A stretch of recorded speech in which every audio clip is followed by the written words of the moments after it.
no, my lye water's curdled, it looks like a hot mess, and there's no way I can turn this into soap. Just kidding, we're going to use this, and I know what you're thinking. What is happening here? Number 1, coconut milk is not actually milk. And number 2, not everything has to look beautiful and clean when making soap. Not all ingredients are the same. So I've been busy building a tutorial on a coconut milk salt bar recipe over on my website, and typically what I do is I make a batch of soap and then I write my tutorial, and then I go back and review a little bit of research to make sure that I haven't missed anything important when I'm describing the material. And more recently, I've been also looking for common misinformation that people post online about a topic, and I discuss that if it's incorrect.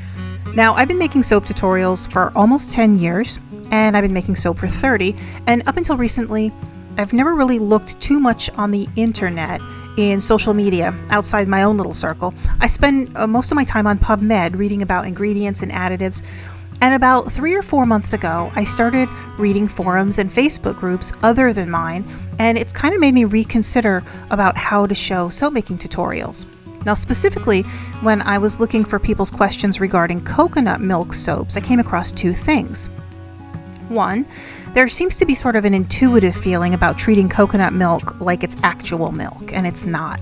In fact, it's just not as fragile, and it's much easier to work with than any of the animal milks. And second, I see some very experienced soap makers who are very good at creating video examples of what everything looks like under the most controlled conditions when everything looks perfect. And they look professional and everything's kept clean, and it's an absolutely beautiful presentation.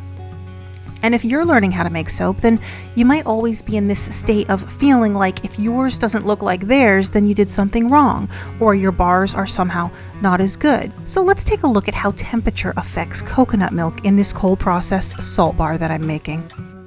Coconut milk, unlike goat milk, is primarily made of water and fat, which is essentially just coconut oil. And everything in coconut milk is also in coconut oil. When you use coconut milk as your lye water base, the fat in the milk is going to immediately saponify, no holding back. If you blend it at room temperature, your milk is going to turn yellow immediately on contact in the same way that your clear oils turn into a yellow batter as soon as they meet the lye water. When you add the lye into a room temperature coconut milk slowly and carefully, you're starting out at about 70 degrees. And you can expect the lye to react the same way as it does with water, and it will instantly heat.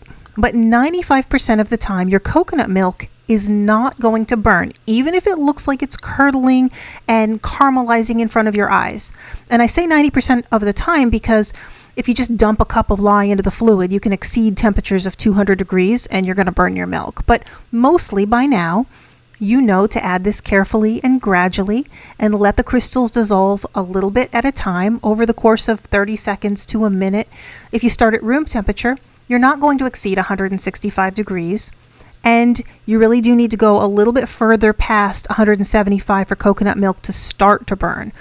Now, while you're doing this, it might look like it's curdling and caramelizing, and it'll even start to separate. And what looks like curd will float to the top. Now, this is just fat turning into soap, and you might start to feel rushed, like you need to hurry up and get this blended into your oils before everything burns. But this is where you wait. You still need to let your lye water solution come down to room temperature, just like you do with every other cold process recipe that you make. We still want to blend our oils and our lye together at a cooperative temperature. So we're going to wait until the lye water settles. Now, what is going to happen is that because of the extra oil in the coconut milk, we're going to have a considerable amount of superfat that's added to the formula that's worth calculating in. Unlike goat milk, which only contributes to a fraction of a percent of superfat, and I'll explain how to calculate the additional superfat in another tutorial. However, this is a full 100% coconut oil and coconut milk soap. So you can bet we already have an excess amount of superfat built into the recipe, so this is just fine. Now, pure coconut oil takes a medium time to trace. It's definitely not the slowest, but it's also not the fastest, so we do have plenty of time to blend down into a smooth batter.